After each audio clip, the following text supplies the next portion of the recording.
प्रिया को मुजफ्फरपुर से दिल्ली आए लगभग महीना भर होने जा रहा था। फिर भी वो इस नए शहर और अजनबी परिवेश में अपने को पूरी तरह व्यवस्थित नहीं कर पा रही थी।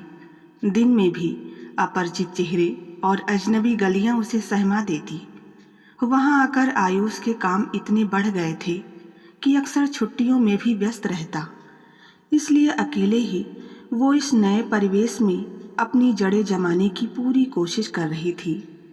एक दिन दोपहर में अपने घर से थोड़ी दूर पर स्थित एक जनरल स्टोर्स से अपनी ज़रूरत का कुछ सामान खरीद कर जैसे ही बाहर निकली, एक जानी पहचानी तेज आवाज़ ने उसे चौंका दिया।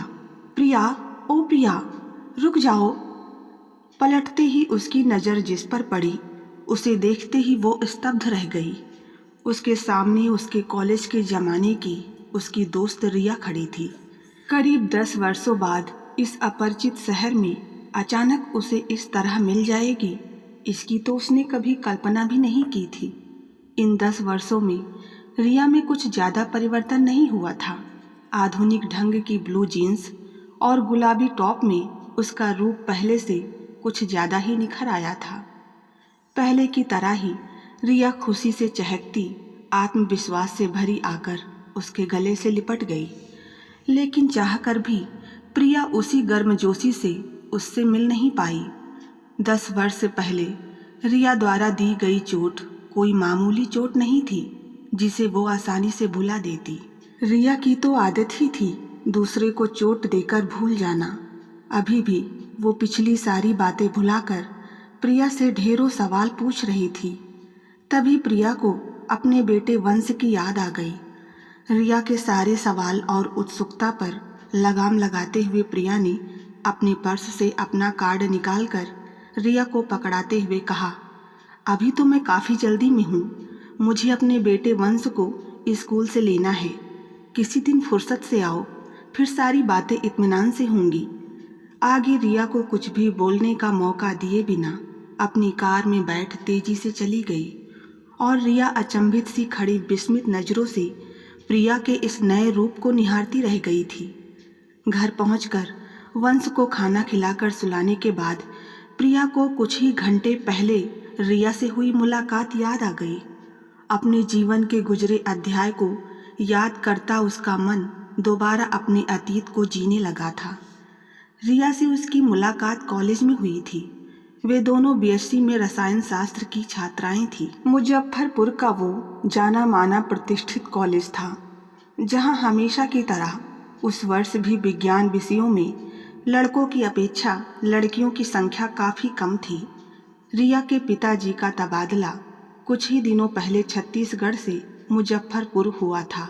छत्तीसगढ़ के एक प्रतिष्ठित कॉन्वेंट से अपनी प्रारंभिक शिक्षा पूरी करने वाली रिया स्वभाव से काफ़ी तेज तर्रार और बेहद सुंदर थी। अपने बेबाक, हंसमुख और मिलनसार स्वभाव के कारण जल्दी ही वो कॉलेज में काफ़ी लोकप्रिय हो गई।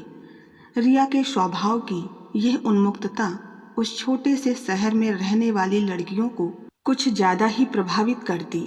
करीब करीब सभी लड़कियां उसे अपना आदर्श मानती।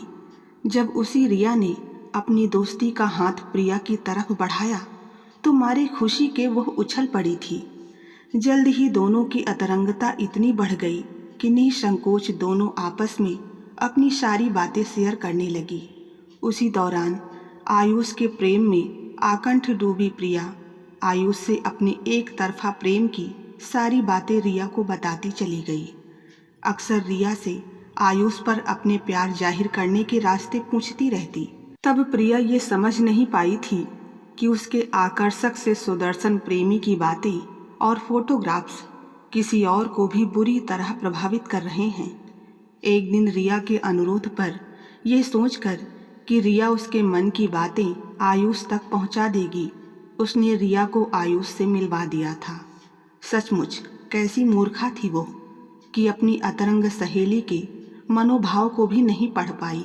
स्थानीय कॉलेज में व्याख्याता के पद पर काम करने वाले सुदर्शन, सौम्य, शांत और शालीन आयुष के व्यक्तित्व में ना जाने कैसा आकर्षण था कि पहली मुलाकात में ही रिया को इतना भा गया कि प्रिया के दिल की बातें बताने गई रिया खुद अपना ही दिल आयुष को समर्पित कराई थी।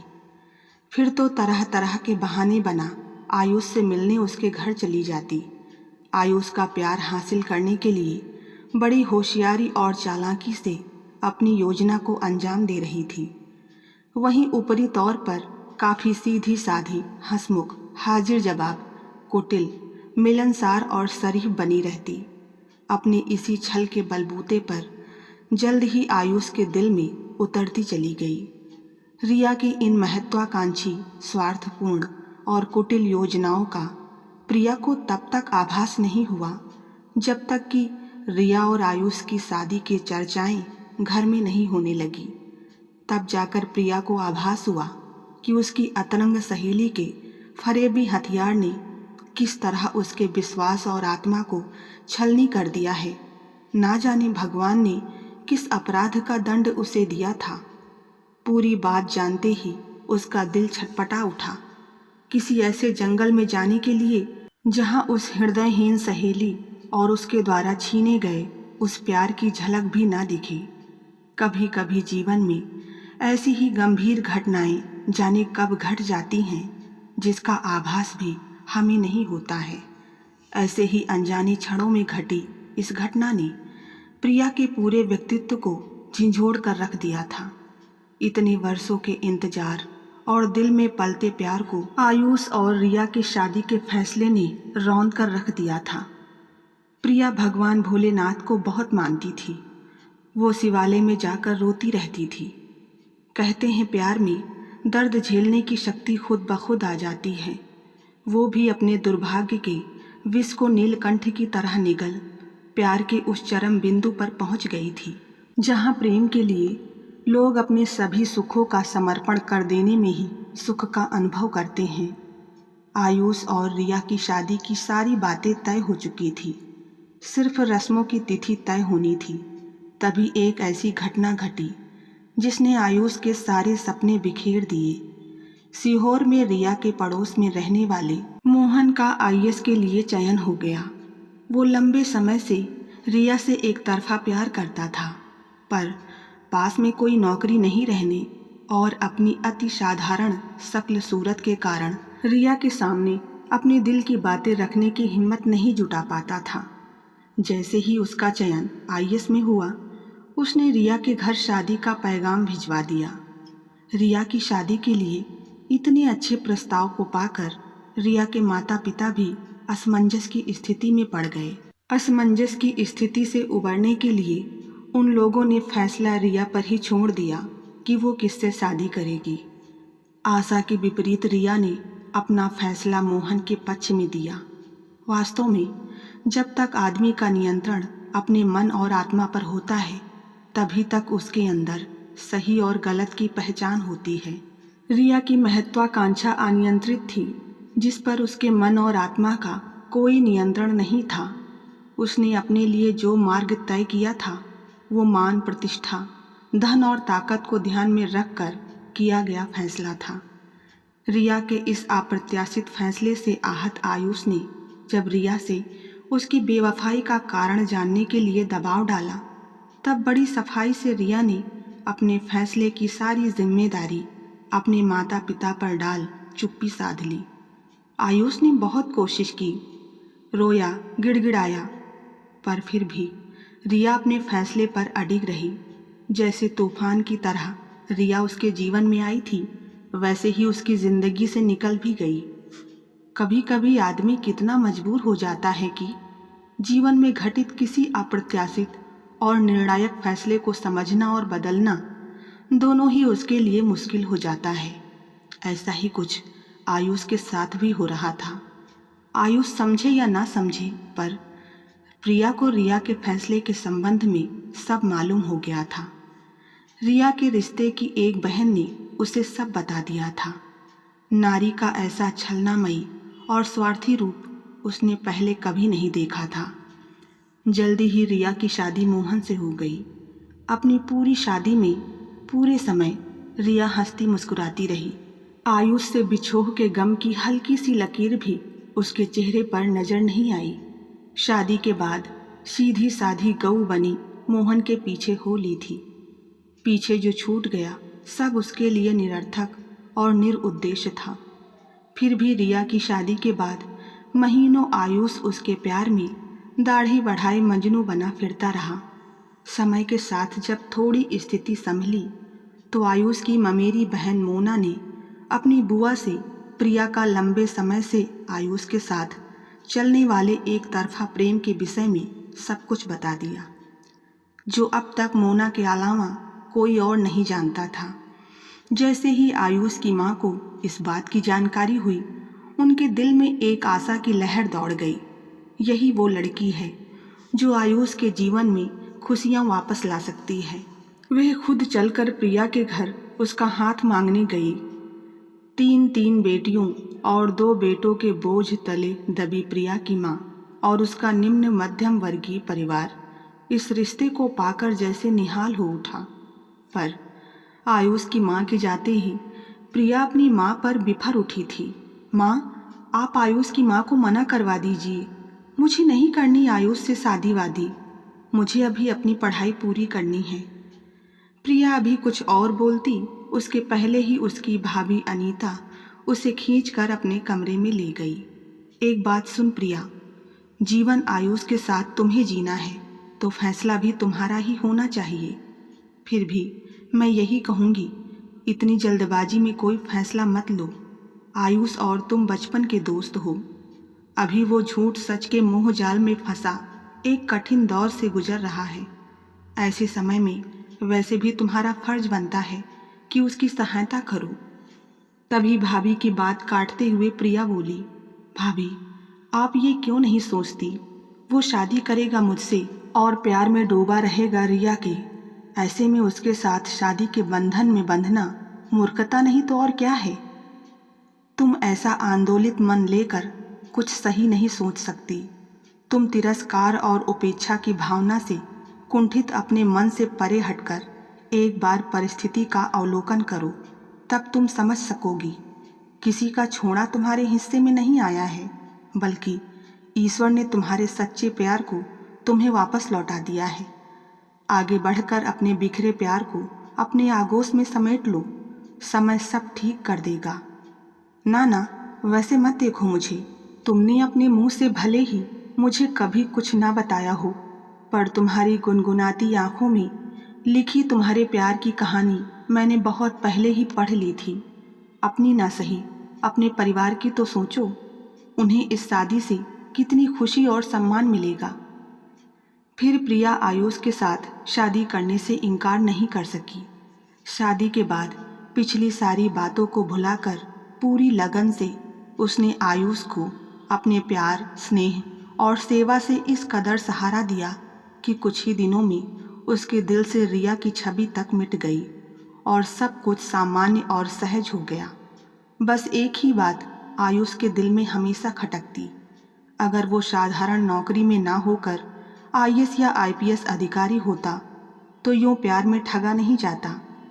आयुष के इसी दर्द ने उसे आईएएस की प्रतियोगिता परीक्षा की तैयारी करने के लिए उकसाया, जो धीरे धीरे उसका जुनून बन गया। 2 वर्ष की कड़ी मेहनत के बाद वो इस प्रतियोगिता परीक्षा में सफल भी हो गया। प्रिया के सच्चे प्रेम और समर्पण ने उसके बिखरे अस्तित्व को समेट उसे बुलंदियों तक पहुंचा दिया। इस दौरान दोनों इतने करीब आ गए कि तीसरे की गुंजाइश ही नहीं रही। जब आयुष की पोस्टिंग दिल्ली हुई तो पहली बार प्रिया ससुराल की देहरी छोड़ पति के पास रहने आ गई। अब जबकि उसकी जिंदगी में सब कुछ सही और सुखद हो गया था, आज अचानक फिर से रिया उसके जीवन में आ टपकी थी। जिस दिन प्रिया की मुलाकात रिया से हुई थी, ठीक उसके दूसरे ही दिन रिया उसके घर आ धमकी, लेकिन आते ही अपने स्वभाव के विपरीत चुपचाप सोफे पर बैठ पास रखी पत्रिका के पन्ने पलटने लगी। हमेशा से चहकने वाली रिया उस दिन असाधारण रूप से शांत नजर आ रही थी, जैसे उसके अंदर विचारों के बवंडर उठ रहे हो। उसके मायूस उदास चेहरे पर किसी बहुमूल्य निधि के खो जाने का पश्चाताप स्पष्ट नजर आ रहा था। उसका ये हाल देख प्रिया को समझते देर नहीं लगी कि बाहर लगी आयुष की नेम प्लेट पढ़कर उसे आयुष के पद प्रतिष्ठा के साथ साथ प्रिया के साथ उसकी शादी की जानकारी भी हो गई है। रिया को इस तरह मायूस और अचंभित देख प्रिया का कलेजा ठंडा हो गया। हमेशा से प्रिया को तुच्छ प्राणी समझने वाली रिया को आज पता चल गया था, प्रिया की हैसियत अब उससे कहीं कम नहीं है। अपनी मौका परस्ती का परिचय देते हुए जिस पद और प्रतिष्ठा के लिए उसने पहले अपनी अतरंग सहेली, फिर अपने टूटकर प्यार करने वाले प्रेमी को छला, उस श्याम वर्णी मोहन को अपनाया था, आज वे सारे सुख मान प्रतिष्ठा प्रिया की झोली में खुद ब खुद आ गए थे, जिसे देख रिया का मन चकर घिन्नी सा घूम रहा था। खुद की गलती से ही वो आयुष को छोड़कर अपने को ठगा सा महसूस कर रही थी। अभी दोनों सहेलियों के बीच औपचारिक बातें चल ही रही थी कि आयुष भी आ गया। रिया को यूं अचानक अपने घर में देख थोड़ी देर के लिए वो भी अवाक रह गया। वहाँ गहरा सन्नाटा सा पसर गया, लेकिन जल्द ही तीनों इधर उधर की बातों में व्यस्त हो गए। आयुष भले ही बातों का सिलसिला जारी रखे हुए था, फिर भी उसकी आवाज़ और व्यवहार से छलकता अपरिचय का भाव रिया से छिपा नहीं रहा। प्रिया उठकर रसोई घर में चाय बनवाने चली गई, पर उसके कान ड्राइंग रूम की तरफ ही लगे थे। एक बार पहले भी आयुष को रिया के हाथों खो चुकी थी, अब दोबारा उसे खोने की हिम्मत उसमें नहीं थी। तभी उसे रिया की धीमी पर स्पष्ट आवाज़ सुनाई दी, आयुष, जो बीत गया क्या उसे भुलाकर हम नए सिरे से अपनी पुरानी दोस्ती को कायम नहीं रख सकते? परिस्थितियां भले ही बदल गई हैं, लेकिन आज भी मैं वही रिया हूँ। फिर तुम्हारे व्यवहार में इतना परायापन क्यों और कब से आ गया? जब से तुमने मोहन से शादी कर ली, तुम्हारी शादी कर लेने से ही मेरी और तुम्हारी जिंदगी पूरी तरह बदल गई। चाहकर भी तुम उस पुराने संबंधों को अब पुनर्जीवित नहीं कर सकती। सच पूछो तो आज मेरे जीवन में प्रिया के प्यार से बढ़कर कुछ भी नहीं है। यह तुम क्यों भूल रही हो? समय के साथ जीवन की प्रासंगिकता खुद ब खुद बदल जाती है। अब अगर आंखें बंद कर भी दिल की गहराइयों को टटोलता हूँ तो पत्नी और प्रेमिका के रूप में एक ही नाम उभरता है, और वो है प्रिया का। पर ये सब तुम्हें बताकर क्या होगा? तुम प्यार को क्या समझोगी? वो तो तुम्हारे लिए अपनी इच्छाओं की पूर्ति का साधन मात्र है। सच पूछो तो प्यार क्या होता है, ये मुझे भी तब समझ में आया जब प्रिया मेरी ज़िंदगी में आई। उसके प्यार की ही शक्ति थी जिसने मेरे बिखरे अस्तित्व को समेट कर सफलता के उच्चतम शिखर पर पहुंचा दिया। प्यार कोई सौदेबाजी नहीं कि फ़ायदा और नुकसान देख कर किया जाए। वो प्रिया का प्यार ही था कि अतीत मुझे कमज़ोर नहीं कर सका। तुम ये सोचने की भूल मत करो कि आज भी मैं उसी मोड़ पर खड़ा तुम्हारा इंतज़ार कर रहा हूँ। फिर थोड़ा रुक कर बोला, सच पूछो तो अब हमारे तुम्हारे बीच दोस्ती का रिश्ता भी नहीं निभ सकता। चाहे मैं प्रिया और अपने संबंधों को लेकर कितना भी ईमानदार रहूँगा, जाने अनजाने वो हमेशा हमारी तुम्हारी दोस्ती को लेकर आशंकित रहेगी। मेरे विचार से जब कोई रिश्ता शंकाओं और आशंकाओं से इस कदर घिर जाए कि उसे निभाना मुश्किल हो जाए, तो वैसे रिश्तों को एक खूबसूरत मोड़ देकर छोड़ देना ही अच्छा है। तभी वहाँ प्रिया तरह तरह के व्यंजनों से सजी ट्रे और चाय लेकर आई। एक प्लेट उठाकर रिया की तरफ बढ़ाते हुए आयुष बोला, आओ हम तीनों मिलकर समय के परतों में दबी भूली बिसरी यादों को एक बार फिर से जी लें। देर रात तक तीनों बिना किसी को बातों से चोट पहुंचाए पुरानी यादों को ताज़ा करते रहे। जब रात ज़्यादा हो गई तो प्रिया और आयुष साथ जाकर रिया को उसके घर तक छोड़ आए। हमेशा आयुष और खुद के संबंधों को लेकर सशंकित रहने वाली प्रिया को शादी के बाद आज पहली बार आयुष के साथ शादी करने के अपने फैसले पर गर्व का अनुभव हो रहा था। तो बस आज की कहानी में इतना ही। कहानी पसंद आई हो तो वीडियो को लाइक करें, चैनल पर नए हैं तो सब्सक्राइब करना ना भूलें। मिलते हैं नई कहानी के साथ, तब तक के लिए धन्यवाद।